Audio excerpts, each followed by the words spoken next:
તો ચાલો આજે આપણે એક એવા છોકરાની જાદુઈ સફર પર જઈએ જેની એક શોધે જાણે બધું જ બદલી નાખ્યું. આ એક એવી વાર્તા છે જે આપણને સીધા જ અજાયબીઓની દુનિયામાં લઈ જશે. તો વાત છે એક ખૂબ જ સુંદર ગામની, પહાડોની વચ્ચે વસેલું એકદમ શાંત, જેનું નામ હતું નીલગિરી. અને બસ અહીંથી જ આપણી આખી વાર્તાની શરૂઆત થાય છે. પણ આ નીલગિરીમાં એવી તે કઈ દંતકથા હતી જેણે આટલા મોટા સાહસને જન્મ આપ્યો? ચાલો જાણીએ. અને આ જ ગામમાં રહેતો હતો આપણો હીરો આર્યન. એક એવો છોકરો હતો જેની આંખોમાં છે ને હંમેશા કંઈક નવું જાણવાની, કંઈક નવું શોધવાની એક અલગ જ ચમક રહેતી. અને એની આ જિજ્ઞાસાને હવા આપતી હતી એક જૂની દંતકથા. એમ કહેવાતું કે પહાડોની પેલી પાર એક ગાઢ જંગલમાં એક જાદુઈ ઝરણું છુપાયેલું છે.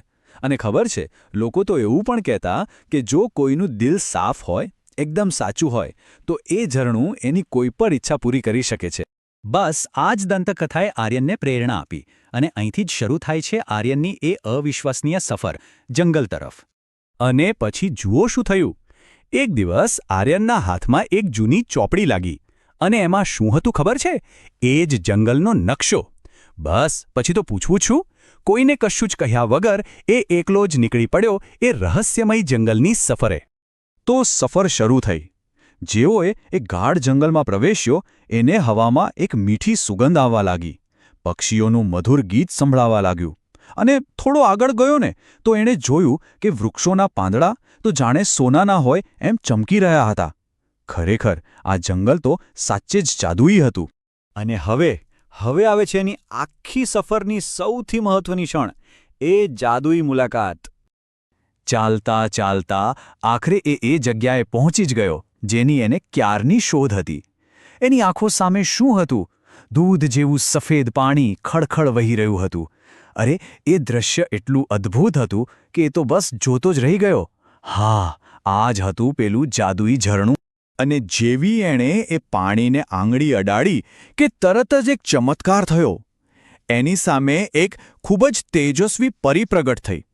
હવે એની શોધ માત્ર શોધ નહોતી રહી, એ એક જાદુઈ મુલાકાતમાં ફેરવાઈ ચૂકી હતી. એ પરીએ આર્યનને જોયું અને કહ્યું, આર્યન, તારું હૃદય એકદમ શુદ્ધ છે, એટલે જ તું અહીં સુધી પહોંચી શક્યો છે. યાદ રાખજે, આ ઝરણું માત્ર સાચા દિલથી માંગેલી ઈચ્છાઓ જ પૂરી કરે છે. બસ આ જ શબ્દોમાં તો આખા ઝરણાનું રહસ્ય છુપાયેલું હતું. અને હવે વારો હતો આર્યનની સૌથી મોટી પરીક્ષાનો, એની એ નિસ્વાર્થ ઈચ્છાનો.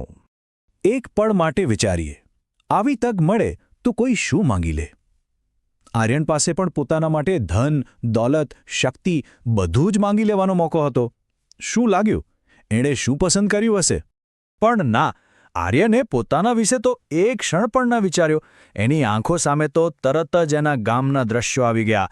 બીમાર લોકો, સુકાઈ રહેલા ખેતરો, એની કરુણા અને પોતાના લોકો માટેનો પ્રેમ જુઓ. અને પછી એણે જે માંગ્યું એ જ તો આ વાર્તાનું હૃદય છે. હે પરિદેવી, જો તમે મારી કોઈ ઈચ્છા પૂરી કરવા માંગતા જ હો તો બસ એટલું વરદાન આપો કે મારા ગામના લોકોને ક્યારેય કોઈ બીમારી ન થાય અને અમારા ખેતરો એ હંમેશા લીલાછમ રહે. તો શું થયું એની આ નિસ્વાર્થ ઈચ્છાનું? એનું પરિણામ શું આવ્યું? વેલ, એ તો છે આ વાર્તાનો સાચો ચમત્કાર. આર્યનની આ વાત સાંભળીને પરી તો એટલી ખુશ થઈ ગઈ, એણે તરત જ પોતાની જાદુઈ લાકડી હવામાં ફેરવી અને બસ આખું જંગલ એક તેજસ્વી પ્રકાશથી ઝળહળી ઉઠ્યું. અને જ્યારે આર્યન પાછો ગામ પહોંચ્યો તો એણે જે જોયું એના પર એને વિશ્વાસ જ ન થયો. ગામના જે બીમાર વડીલો હતા એ એકદમ સ્વસ્થ થઈ ગયા હતા. જે ખેતરો સુકાઈ ગયા હતા એમાં સોના જેવો પાક લહેરાતો હતો અને દરેકના ચહેરા પર એક અનોખી ખુશી હતી. તો આખી વાતનું સાર શું છે? એ જ કે સાચો જાદુ કોઈ ઝરણામાં કે પરીની લાકડીમાં નથી હોતો.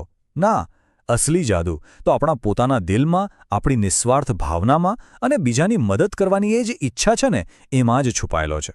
અને અંતે આ વાર્તા આપણા બધા માટે એક સવાલ મૂકી જાય છે.